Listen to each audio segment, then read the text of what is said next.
বেদ পুরাণের ঋষিরা এই যে মন্ত্রোচ্চারণ এইটাকে এত বেশি গুরুত্ব দিয়েছেন। বৈদিক যুগে তো ভীষণ ছিল, প্রতিটি অক্ষর একটা নির্দিষ্ট স্বরে থাকে, এইরকম গুরুত্ব ছিল।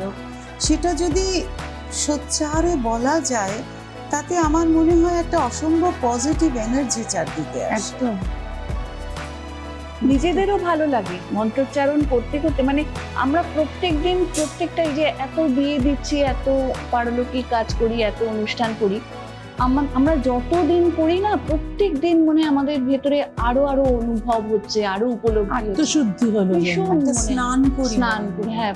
অনুষ্ঠান শেষে একটা যে কি অদ্ভুত অনুভূতি হয় এটা বলে বোঝানো যায় না।